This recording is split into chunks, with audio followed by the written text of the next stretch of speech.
one of the big lessons that this whole last 6 months or so should have taught us with the coronavirus and the mask up and the ever-changing statistical picture, the data that moves around on the cases that have been confirmed and the death rate and it's a quagmire. But one of the lessons that we should have learned from this is control is an illusion. We don't control the things that happen to us. We only either react or respond to them. Now that, I think, principle, that idea goes out in every direction to every single part of our lives. I think that it doesn't matter what context you place that principle within, it still applies. Control is just an illusion. You control only those two things about yourself. Well, I want to focus down on eldership, those who serve in the role of elder, and the idea of this very limited, elusive control thing. I grew up in churches where most of the elders, or it was my perception, that most of the elders were in their role to control a lot of things, essentially to control what happened in the church. I only have my own observations to go by, and frankly, when you're in high school, even early in college, your observations may not be accurate to the facts, and I'll concede that early on here. But still, it felt to me like several, perhaps not all, but several of the elders in the churches where I grew up were very control-oriented. They wouldn't let things happen, and they would cause other things to happen. Okay, to whatever degree that was true, I think they kept God's people from developing well. And when I got into my adult life, and then I worked within churches professionally for my income for 45 years with men who were elders, and honestly, there were still some of those guys felt like their role was to control things. It isn't. Their role is to help create an environment and sustain the environment where people can encounter God, learn to say yes to Him, and develop in their faith so that they can in turn make disciples. There's this systemic thing that creating an environment where that kind of development is possible will if you sustain that, will almost make a flywheel of real growth. It will be reflected in numbers. That's reality. But not only in numbers, but in the actual growth of the people. Peter, I think, knew that. And when he addresses the elders in 1 Peter 5, I want you to think about this idea of, do we control, or do we, what I think is the better method, the better path to choose instead of control is influence. Do we, as elders, and if you're an elder, I want you to think about this. If you're in a church with elders, it's worth your consideration as well. As elders, do we control or influence? Which one? To the elders among you, I appeal as a fellow elder and a witness of Christ's sufferings, who will also share in the glory to be revealed. Be shepherds of God's flock that is under your care, watching over them not because you must, but because you are willing, as God wants you to be, not pursuing dishonest gain, but eager to serve, not lording it over those entrusted to you, but being examples to the flock. And when the chief shepherd appears, you will receive the crown of glory that will never fade away.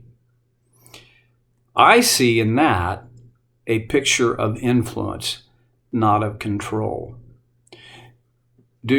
If an elder is a shepherd and the church is a flock, I only half jokingly tell people when I get the chance that there is no accident in the fact that in the New Testament and somewhat in the Old Testament as well, but in Jesus' teaching, he often used the word picture of sheep for believers, for people. I was raised in, as I've told you before, in cattle and crops country. I suppose, there are people here who raise sheep, not very many, and they are very few and far between. And yet, at the fairs, you've got the sheep in the show competition. So there are sheep here, not very many. But in Jesus' day, in that part of the world, even today in that part of the world, sheep are primary in terms of livestock. Well, okay, that made it convenient to point to sheep as the picture of what people are, and especially in terms of the organization of the church. Here where Peter talks about the church as God's flock and the elders as shepherds who are tasked with watching over and giving care. I didn't know beans about sheep. Honestly, I was in my 30s before I even tasted lamb. Because chicken, pork, beef, that was it, right? And fish, which I don't like. Sheep were just not in the picture. Well, my oldest daughter married a guy who teaches vocational agriculture in a high school in southeast Kansas. He knows about sheep because it's part of their program, right?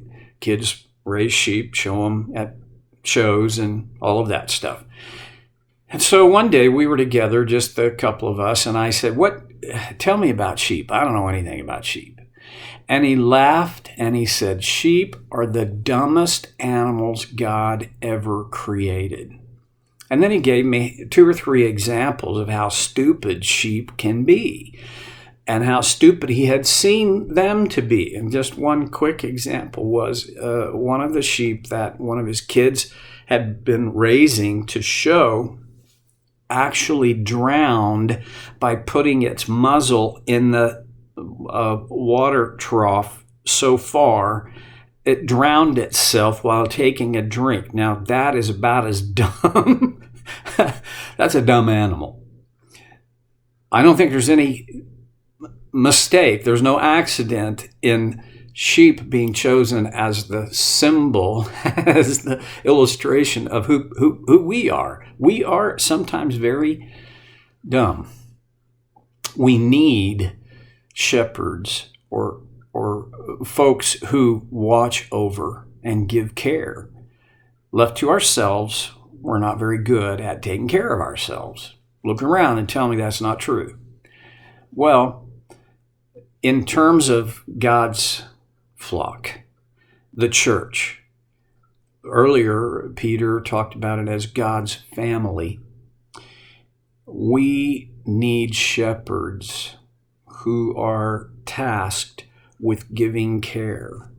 Again, to give care, you can't approach this caregiving task from a control point of view where you control people into what you think they most need. And I suppose there's some validity to that. When you're raising people, once you realize they are like sheep, but they aren't sheep, then one of the things about this oversight, this watching over thing, and this helping them have their needs met, seeing to it that their needs are being met, that the meeting of those needs is available to them, however you want to say it. I mean, there's lots of layers to it. But why there are at least two reasons for that. Number one is that we need our needs met. Okay? They are needs. Second is we need to learn how to address our own needs for ourselves. And when I am led to having a need met, I can learn that. When I'm forced into having a need met, I suppose I could learn it, but I'm much less likely to learn it. A shepherd who does his job well trains people to find green pastures, to find quiet waters. In other words, we educate the dumbest of all animals if we're elders. We don't drive them. I've talked about this before. They're not cattle. They're sheep. If you drive them, they will scatter. I heard an interesting story about, a guy who was on that once-in-a-lifetime bucket list trip to the Holy Land. They were in their tour bus, and it stopped right in the middle of the road. And out the front window, you could tell the reason is because there was a whole herd of sheep in front of them on the road, and a guy behind them. The sheep were scattering. Now, the guide said, "This is an interesting thing because this is not the normal way that a shepherd herds the sheep." And of course, the pastor type guy got him and said, in fact, let's think about what Jesus said about the sheep, who they hear his voice and they know him and they follow him, and how that was the word picture. That was the norm. The tour guide stepped off the bus, had a brief conversation with a guy trying to drive these sheep from behind, and came back on the bus and said, "Well, I discovered the issue. That is not a shepherd. That is the butcher." Well, I don't want to be too harsh, but I've observed a few churches where the elders drove the sheep like a butcher. They didn't lead the sheep like a shepherd. Peter is giving in principle the idea we as elders lead the sheep. We, not because we must, as in, well, there's nobody else, I guess I'll have to do that. No. There are a lot of reasons why people who are elders feel they must. One of the reasons I've encountered is because nobody here is smart as I am, and I just, if I don't step in, we're toast. And I have to be careful because, to be honest with you, there are times when that one guy who truly was wise came on to the group of elders, and they spoke into things in such a way that our decision making became better. So there is that. But not because you must, but because you are willing. The willingness of an elder is essential. A reluctant elder is only a breath away from a resentful elder. One who resents that they have to do all this stuff. Wow. A resentful shepherd tends to not treat the sheep well. Not pursuing dishonest gain. Well, I left something out there. Very important thing. Not because you must, but because you are willing, as God wants you to be. See, it's God's desire that the shepherd would have the highest possible motivation and the highest possible promptings and objectives, the noblest desire.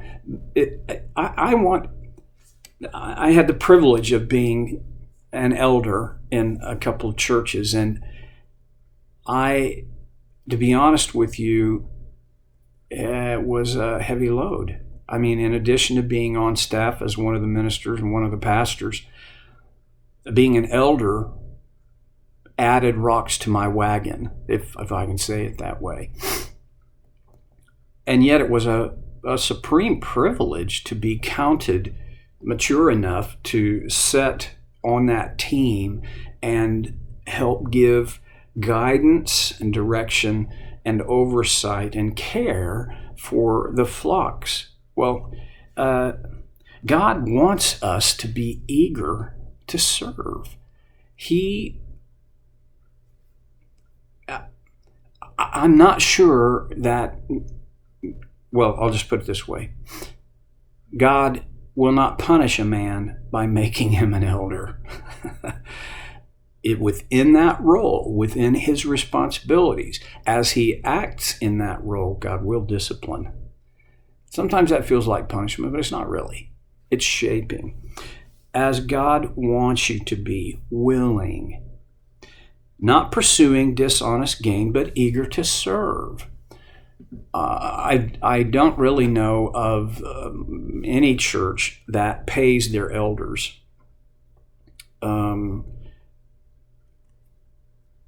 I know, again, while I was on the paid staff of a couple of churches, I was an elder. They weren't paying me to be an elder. They were paying me to be a minister and a pastor, and I took the role of elder in addition to that. I don't know anybody in any church that is an elder and is paid to be an elder. Now, I do know some churches where elders have demonstrated their gifting and their abilities in such a way that they have been hired to do various tasks. I do know that. And I also know that sometimes a guy who has been an elder will go on and on and on, as I have, and I look down and realize I'm at 17:10. I've blown way past my time limit. I'm just going to stop and come back to this next time on Soul Care with Stevie Boy.